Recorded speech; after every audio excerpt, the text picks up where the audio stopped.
Hello friends, आप सभी का स्वागत है कोआर्निंग चैनल पे। तो कुछ टाइम पहले आरआरबी क्लर्क का रिज़ल्ट डिक्लेयर हुआ है। तो उनमें रिज़ल्ट में बहुत लोगों का क्लियर हुआ है और बहुत लोगों का क्लियर नहीं हुआ है। और जिन लोगों का भी क्लियर हुआ है, वो जिन लोगों का क्लियर नहीं हुआ है उन लोगों से बहुत कम है। ठीक है, तो अगर 90 स्टूडेंट का क्लियर नहीं हुआ है तो सिर्फ 10 स्टूडेंट्स का क्लियर हुआ है। ठीक है, तो आप समझ सकते हो कितने लोग हैं जिनका क्लियर नहीं हुआ है। और उन 90 स्टूडेंट्स में ऐसा 30 या 25 या 40 स्टूडेंट ऐसा है जिन लोगों का कुछ बहुत ही कम मार्जिन से क्लियर नहीं हुआ है। ठीक है, रिजल्ट तो अभी तक पता नहीं चला है।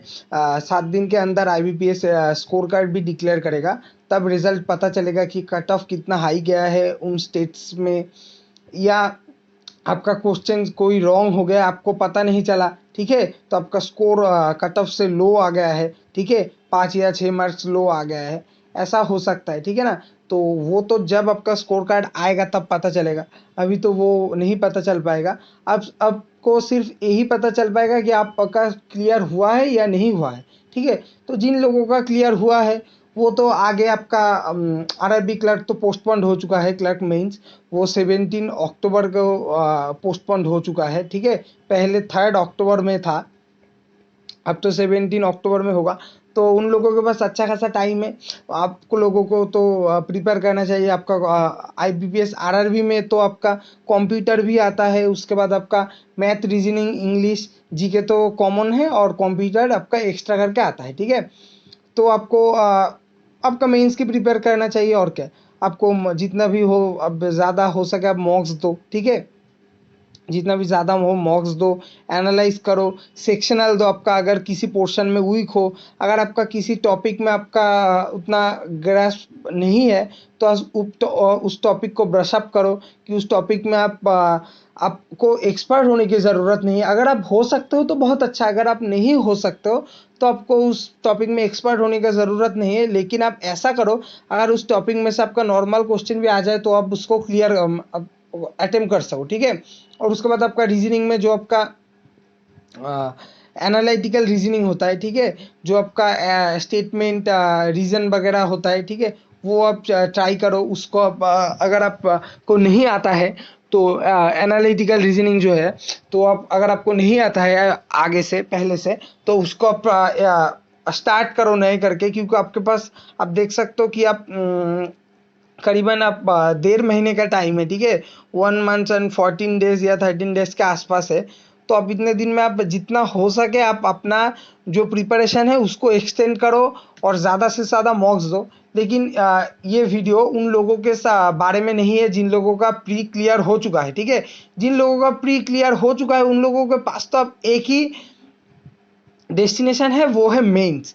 लेकिन ये वीडियो है उन लोगों के लिए जिन लोगों का प्री नहीं क्लियर हुआ है। ठीक है, तो मेरा भी प्री क्लियर नहीं हुआ है, लेकिन क्योंकि मेरा सिलेक्शन हो चुका है इसलिए इस बार ही हुआ है। ठीक है, रिजर्व लिस्ट में था, वो मैं बताऊंगा आपको दूसरा कोई वीडियो में। ठीक है, इसलिए अगर मेरा भी इस साल नहीं हुआ है, अगर मेरा वो सिलेक्शन नहीं हुआ होता तो इस बार तो आप मैं ये सोच के ही बुरा लगता है कि मैं क्या करता। ठीक है, मेरा पीओ भी क्लियर नहीं हुआ है, और मेरा पीओ में टारगेट था कि मेरा पीओ क्लियर हो, क्योंकि मैं क्लर्क के रिजर्व लिस्ट में था, तो इसलिए मैंने तो सोचा था शायद वो अगर हो जाएगा तो पीओ ही टारगेट रहेगा। तो इस बार इसलिए मेरा पीओ ही टारगेट था, लेकिन मेरा पीओ भी नहीं हुआ। और क्लर्क मैंने सोचा था आसानी से हो जाएगा, मैंने भी 80 अटेम्प्ट किया था। ठीक है, और मैं वेस्ट बंगाल से बिलोंग करता हूँ, और मैंने पिछले साल 77.75 स्कोर किया था क्लर्क में, और मेरा क्लियर हुआ था आरआरबी क्लर्क। लेकिन इस बार मेरा आरआरबी क्लर्क नहीं क्लियर हुआ।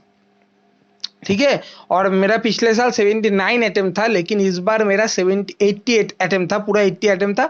और उसमें मैंने 79 क्वेश्चन में मैं पूरा श्योर था कि 79 क्वेश्चंस मेरा पूरा सही होगा, और एक क्वेश्चन में मेरा गलत था, लेकिन लास्ट मोमेंट में मैंने उसको भी टिक कर दिया।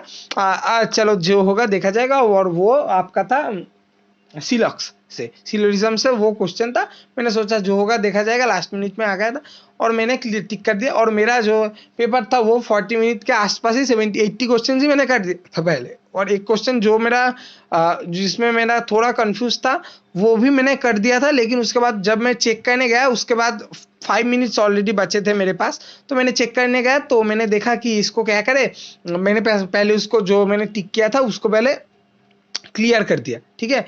वह सिर्फ वही क्वेश्चन क्लियर किया था, मतलब उस ऑप्शन पे दोबारा क्लिक किया तो ऑप्शन तो वो मेरा जो अटेम्प्ट था वो उस क्वेश्चन के लिए वो गायब हो गया।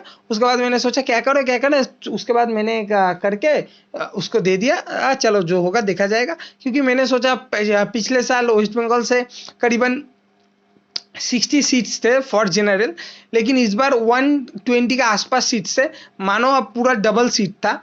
तो मैंने सोचा कि इस बार 2019 के आसपास कट ऑफ जाएगा, 73-74 के आसपास कट ऑफ जाएगा, तो छोड़ो क्या होगा, ठीक है। ये सोच के मैंने दे दिया, लेकिन मेरा भी क्लियर नहीं हुआ। अगर मेरा स्कोर की बात करें तो मुझे तो लगता है 77 के नीचे नहीं जाएगा, लेकिन मुझे लगता है कि इस बार कट ऑफ 78 के ऊपर भी गया है वेस्ट बंगाल से, क्योंकि पिछले साल भी 77.75 गया था। तो इस बार तो मुझे लगता है कि कट ऑफ 78 या 79 भी जा सकता है, जैसा पिछले साल ओडिशा या राजस्थान ऐसा कुछ स्टेट्स में 79 के आसपास कट ऑफ गया था। उसके बाद आपका मेंस का कट ऑफ देखो तो 39 या 40 के आसपास कट ऑफ गया था आउट ऑफ 100, ठीक है। 200 का एग्जाम होता है, लेकिन उसको 100 कर दिए के स्कोर आपको स्कोर कार्ड में आता है, मेंस के स्कोर कार्ड में 100 करके आता है, उस पर 39 या 40 के आसपास आपका मेंस का कट ऑफ था। तो आप सोच सकते हो कितना कट ऑफ गिर गया था, क्योंकि आरआरबी क्लर्क का कट ऑफ आप मान सकते हो 50 के ऊपर ही जाता है, ठीक है, फॉर जनरल।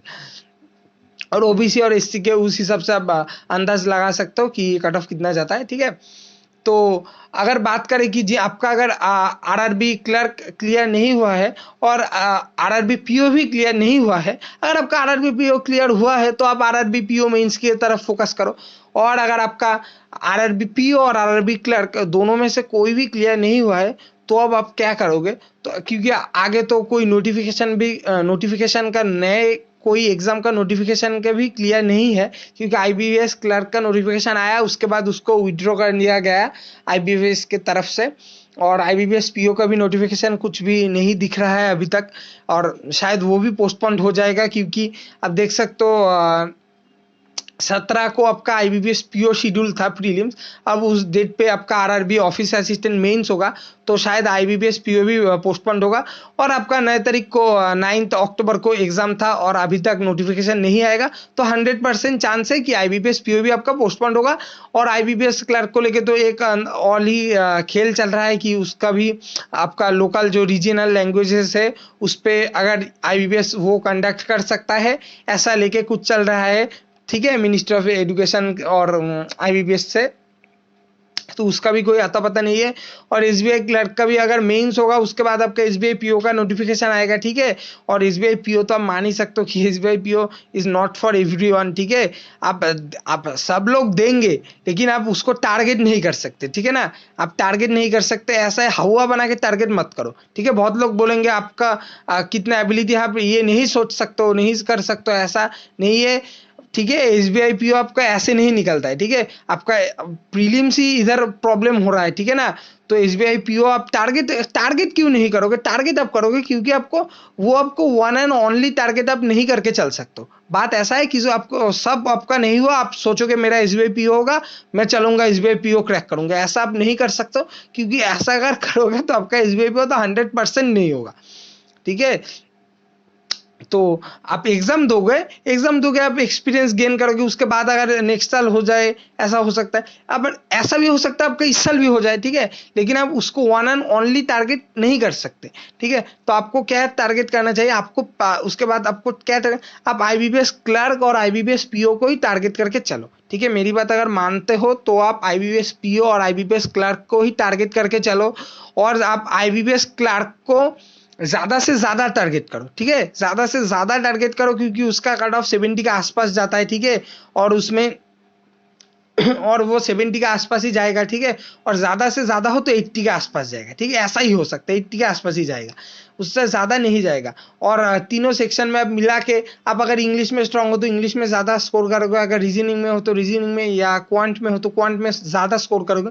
स्कोर करके आप अगर आप 85 तक अटेम्प्ट करके आते हो और आपका एक्यूरेसी अच्छा खासा रहता है, आप मानो अगर 80 अटेम्प्ट करते आते हो और आपका एक्यूरेसी 90% की भी आसपास रहता है, ठीक है। क्वांट और रीजनिंग में तो एक्यूरेसी आपका 95 प्लस ही रहना चाहिए, और रीजनिंग में अगर आपका 80-85 रहता है तो भी आपका ओवरऑल एक्यूरेसी 90 के आसपास रहेगा, तो अब भी आपका स्कोर 72 या 73 के आसपास आएगा, तो आपका एग्जाम इजीली से क्लियर कर सकते हो आपका आईबीपीएस क्लर्क, ठीक है। और उसके बाद अगर आईबीपीएस पीओ की तरफ आते हैं तो आईबीपीएस पीओ का कट ऑफ आपका क्या जाता है, 58 या 60 के आसपास जाता है। और ये पिछले 5 या 6 साल से भी अगर आप इसके ट्रेंड को, आईबीपीएस पीओ के प्रीलिम्स के कट ऑफ को, ट्रेंड को फॉलो करो तो आप देख सकते हो कि पिछले 5 या 6 साल से आपका पीओ का कट ऑफ 58 या 60 के आसपास ही गया है, ठीक है। एसबीआई पीओ का भी कट ऑफ ऐसा ही जाता है, लेकिन 2019 में एसबीआई वालों ने एसबीआई का पीओ का शायद क्वेश्चन करना भूल गए थे और एसबीआई क्लर्क का ही क्वेश्चन एसबीआई पीओ में दे दिया और कट ऑफ 71 चला गया था, ठीक है। और पेपर इजी था इसलिए कट ऑफ इतना हाई गया। लेकिन एसबीआई का भी कट ऑफ अगर आप ट्रेंड फॉलो करो पिछले 4 या 5 साल या 10 साल से, तो आप देख सकते हो, ठीक है। पहले तो आपका कट ऑफ जो जाता है वो 58 या 60 के आसपास ही जाता है, ठीक है। आप मान लो 55 से 65 के रेंज में जाता है फॉर जनरल, और एससी और एसटी और ओबीसी वालों का इस हिसाब से, जनरल के हिसाब से आप अंदाजा लगा सकते हो कि 2 या 3 मार्क्स या 5 मार्क्स कम जाता है, ठीक है। ऐसा करके जाता है।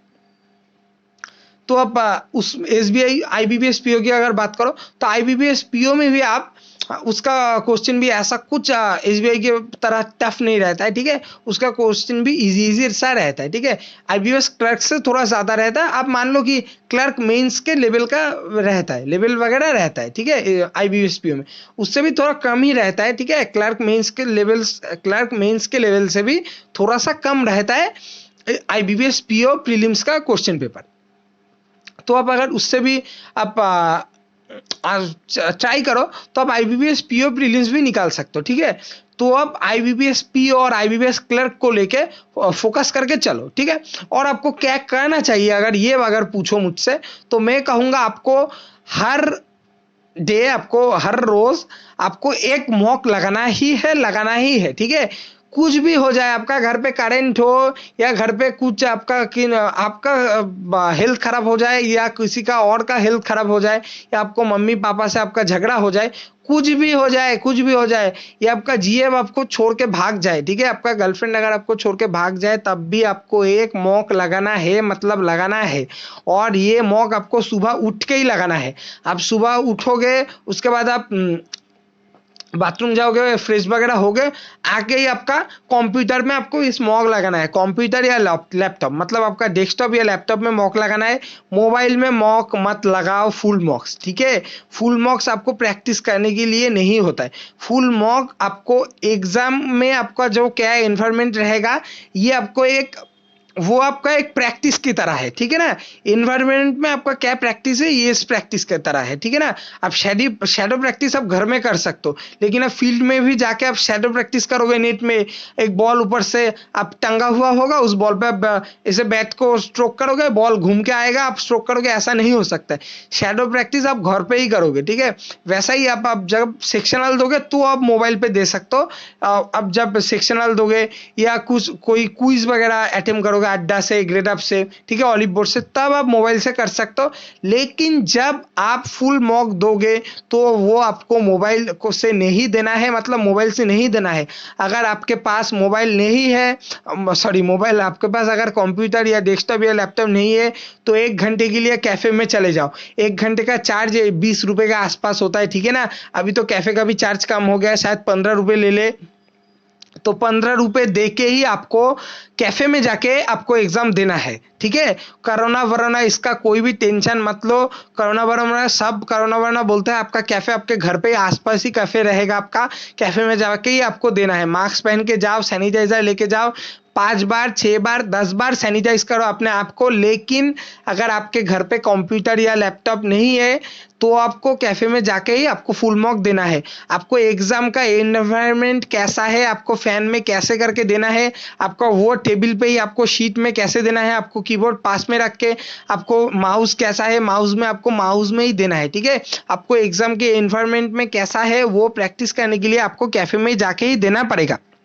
इसमें और कोई भी, इस पर कोई नहीं है, 100% आपको कैफे में ही देना है वो, ठीक है। तो कैफे में देना है और आपको चेक करना है कि आपका स्कोर कैसा रहता है, ठीक है। और आपका जो भी आप एक रफ शीट लो, उस पर आप लाइन करके आपका डे लिखो और आपका कौन सा एग्जाम दिया, आईबीपीएस पीओ या आईबीपीएस क्लर्क, एसबीआई पीओ, ये तीनों ही बचा है अभी, ठीक है। इसका स्कोर क्या, कौन सा एग्जाम दिया और उसका स्कोर आपका क्या रहता है, ठीक है। स्कोर क्या रहता है और उसके बाद आपको सेक्शनल करके 3 आपका कलम कर लो, ठीक है। एक इंग्लिश, एक क्वांट और रीजनिंग, ठीक है। ये 3 कलम कर लो और उस पर लिखो आपका स्कोर क्या क्या रहता है, ठीक है। ऐसे आप एक रिकॉर्ड बनाते जाओ, ठीक है। एक रफ शीट में कर ला, कोई नोटबुक के पीछे वगैरह मत करना, ताकि आपको रफ शीट में अगर करोगे तो ये आपके पास ऑल टाइम इजीली अवेलेबल होगा, ठीक है। ऐसा नहीं है एक रफ पे नोटबुक पे है और नोटबुक मैंने इधर रख दिया, ऐसा नहीं होगा, इसलिए रफ शीट पे ही करना, ठीक है। और ट्रैक करो कि आपका इंप्रूवमेंट होता है या नहीं होता है, ठीक है। उसके बाद आप देखोगे, आप जब भी एक मॉक दोगे, आपको मॉक देके सब लोग बोलेंगे कि मॉक देके मॉक का एनालिसिस करो, ऐसे करो ऐसे करो, मॉक के क्वेश्चन पे जाओ, देखो पहले गलत कौन सा क्वेश्चन, बहुत लोग बोलते हैं कि कौन सा क्वेश्चन सही हुआ है, गलत हुआ है, आपने अटेम्प्ट किया लेकिन गलत हुआ है, वो देखो। उसके बाद जो आपने अटेम्प्ट नहीं किया वो देखो, और उसके बाद आपका सही जो है वो देखो, उसका आपने टाइमिंग ज्यादा लिया या कम लिया है ये चेक करो। आपको ये तो करना ही है। इसके बावजूद भी आपको एक करना है, आपको आईबी मॉक वाले ही आपको एक आपका शीट बना के देते हैं नीचे। अगर आप स्क्रॉल करके नीचे जाओगे तो आपको दे देते हैं आपका स्ट्रॉन्ग जोन, आपका वीक जोन, वो उस पे जाके आपको ऑलरेडी अगर मॉक वाले आपको बना के दे रहे हैं तो आप वो क्यों नहीं देखोगे, ठीक है ना। तो आपको अगर मॉक वाले ऑलरेडी वो अपने अपने आप से मेहनत करके बना के दे रहे हैं एक शीट, आपका स्ट्रॉन्ग जोन क्या है, मीडियम जोन क्या है, आपके वीक जोन क्या है, आपका नॉन अटेम्प्टेड जोन क्या है, ठीक है, वो देखो ना, ठीक है। वो देखो, वो ज्यादा से ज्यादा देखो, उसका स्क्रीनशॉट बना के मोबाइल का कवर पे सेव कर दो।